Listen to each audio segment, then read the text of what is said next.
So student अब देखते हैं क्वेश्चन नंबर लास्ट 12वां क्वेश्चन मिसलेनियस एक्सरसाइज का क्लास 11th मैथमेटिक्स। देखिए रिलेशन फंक्शन का लास्ट क्वेश्चन बचा हुआ है। Let A equal to 9 10 11 12 13। हमारे पास एक सेट है 9 10 11 12 13, उसमें एलिमेंट है। अब उसने कहा कि हमारी मैपिंग हो रही है एफ सच दैट एफ, यानी कि फंक्शन हमारा कैसे डिफाइन है, ए की मैपिंग हो रही है, यानी कि इस सेट की मैपिंग हो रही है नेचुरल नंबर के साथ। यानी कि फर्स्ट हमारे पास डोमेन में 9 10 11 12 13 इस तरह के एलिमेंट है, और जो दूसरा हमारे पास जो कोडोमेन है वो नेचुरल नंबर का है, यानी कि वहाँ पर 1 2 3 4 5 6 इस तरह से इन्फिनिटी तक के नंबर हैं। ठीक है, नेचुरल नंबर बताइए आप लोगों को।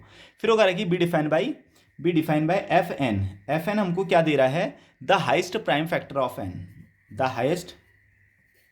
हाइस्ट प्राइम फैक्टर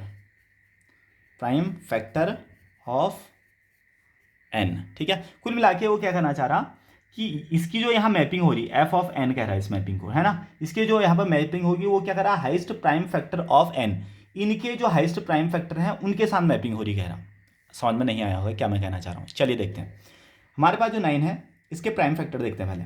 9 के प्राइम फैक्टर यानी कि एक ऐसे नंबर जिनसे 9 डिवाइड हो जाता है एग्जैक्ट, है ना। जैसे हमारे पास एक नंबर हो गया 3 और एक नंबर हो गया 1 को तो हम लेंगे ना हाइस्ट प्राइम फैक्टर में, तो प्राइम नंबर लेना है क्योंकि हमने एक नंबर हो गया 3 और क्या क्या नंबर हो सकता है, कुछ भी नहीं। ठीक है, चलिए अब देखते हैं 10। तो 10 के प्राइम फैक्टर क्या होंगे, एक तो होगा 2 और एक होगा 5। 11 के अगर हम प्राइम फैक्टर देखें तो 11 खुद ही आएगा और इसके अलावा किससे डिवाइड नहीं होता। 12 के अगर फैक्टर देखें तो एक तो 2 से डिवाइड होगा, एक 3 से डिवाइड होगा, 4 से भी डिवाइड होगा, लेकिन 4 प्राइम नंबर नहीं है ना, इसलिए हमको खाली प्राइम नंबर लिखना है। 13 की अगर बात की जाए तो 13 का बस 13 ही आएगा। तो अब इनका इसका हाइस्ट प्राइम फैक्टर क्या है, 9 का 3 ही है। इसका प्राइम फैक्टर 10 के फैक्टर 2 भी है और 5 भी है, तो मेरे को सबसे बड़ा वाला लेना है, 5 ही आएगा। 11 का एक ही है तो 11 खुद आ जाएगा। 12 का 2 और 3 है तो हम हाइस्ट वाला लेंगे 3 वाला। 13 का एक खुद है तो 13 ही आ जाएगा। तो ये क्या कहना चाह रहा है कि 9 का यहाँ पर जो मैपिंग हो रही है उसके हाइस्ट कॉमन फैक्टर के साथ हो रही है। इसका वाला 9 की मैपिंग होगी 3 के साथ, 10 की मैपिंग होगी 5 के साथ, 5 के साथ, यानी कि उन दोनों में से जो बड़ा है। 2 और 5 में से जो बड़ा कौन है, बड़ा 5 है, तो 5 के साथ मैपिंग होगी। 11 की मैपिंग 11 के साथ ही होगी, यहाँ कहीं 11 मान लेते हैं।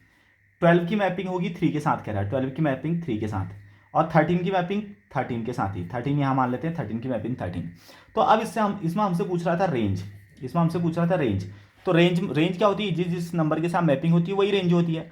तो 3 5 11 13, 3 5 11 13, 3 5 11 13, ये हो जाएगी हमारी रेंज। आई होप आप लोगों को ये क्वेश्चन समझ में आ चुका होगा। Thank you.